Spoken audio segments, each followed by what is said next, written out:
એના પાસે બધા પુરાવા છે। સંપૂર્ણપણે આવા દાદાઓની દાદાગીરી ચલાવતા નથી કે સાચી દિશાએ તપાસ થાય।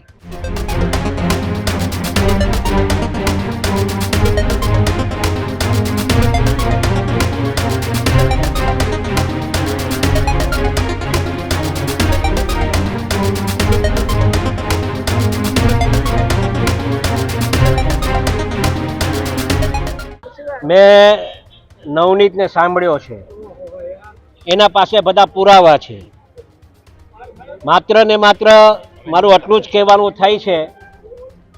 પોલીસ વિભાગને પણ આપના મારફતે હું કહેવા માંગુ છું કે સાચી દિશાએ તપાસ થાય અને જે કોઈ ગુનેગારો હોય એ ગુનેગારોને બચાવવાના પ્રયત્ન ન કરે, એ આપના માધ્યમથી કહેવા આવ્યો છું।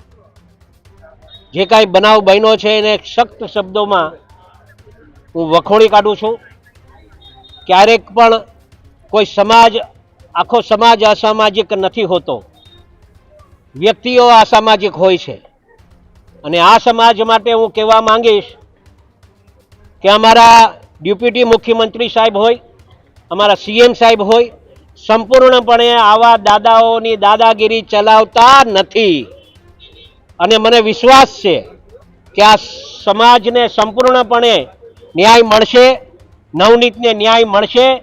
અને એના આધારે હું આપ સૌને ધ્યાન ઉપર મૂકું છું કે અમારા હર્ષભાઈ સંઘવી જે રીતે ગુંડાઓ પર જે દામ પકડીને બેઠા છે, લગામ પકડીને બેઠા છે, અને આવા ગુંડાઓને સંપૂર્ણપણે ડામવા માટે જે કામગીરી કરી રહ્યા છે, એના સાથે હું સાથો હાથ મળાવી અને કામ કરવા ઈચ્છું છું। અને મને સંપૂર્ણ વિશ્વાસ છે કે આ છોકરાને ન્યાય મળશે, એમાં સમાજને ન્યાય મળશે, એમાં કાંઈ શંકાને સ્થાન નથી। હીરાભાઈ, ભોગ બનનારનું એવું કહેવું છે કે માયાભાઈનો દીકરો જયરાજ આહિર દ્વારા હુમલો કરવામાં આવ્યો છે। જે પ્રકારે મેનેજિંગ ટ્રસ્ટીની બગદાણા ગુરુ આશ્રમને લઈને વાત છે, તેને લઈને બજરંગદાસ બાપાનું ટ્રસ્ટ જે છે એ આસ્થાનું એક કેન્દ્ર છે, મારું પણ આસ્થાનું કેન્દ્ર છે।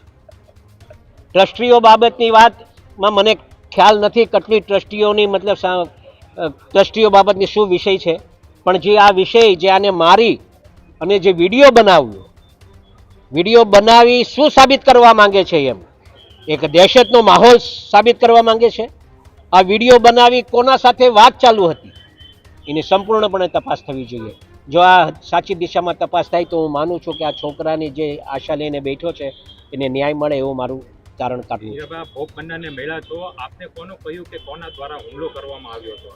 મને તો સંપૂર્ણપણે એવે જે વાત કરી છે એવે તો જે લોકોના નામ આપ્યા છે, હવે વાસ્તવિકતા કેટલી સાચી છે કેટલી ખોટી છે એ તો તપાસનો વિષય છે, અને તપાસ થાય પછી જ તો ખ્યાલ આવશે કે શું સાચું છે અને શું નથી। તો પોલીસે ગઈકાલે બાઇટ આપ્યું ડીવાયએસપીએ, તેમને એવું કહ્યું કે તપાસ હજુ તપાસ ચાલુ છે, ફરીથી નિવેદન લેવાનું થશે તો અમે નિવેદન પર પાછું નવનીતનું અપાવીશું અને પાછીથી તપાસ કરવાની થવાની હશે તો એ પણ કરાવીશું। પોલીસ સામે કયા પ્રકારના પગલાં લેવાની હવે માંગ ગૃહમંત્રીને કરવામાં આવશે? તાત્કાલિક એ સમાજના લોકોનું કહેવાનું એવું છે કે હમણાં તો પીઆઈ જે છે એ તાત્કાલિક જે સાચી દિશાએ કામ કરવું જોઈએ એ દિશાએ કામ કરતા નથી। ક્યાંક ક્યાંક એને એવું લાગે છે કે એ છાવરવાના પ્રયત્ન કરી રહ્યા છે। એના માટે જો આપણે એસપી સાહેબને હું ડીજીપી સાહેબને હું રજૂઆત કરીશ કે તાત્કાલિક સરે આ થાય તો સમાજને ક્યાંક નાનો મોટો હમણાં ન્યાય મળે એવું લાગશે।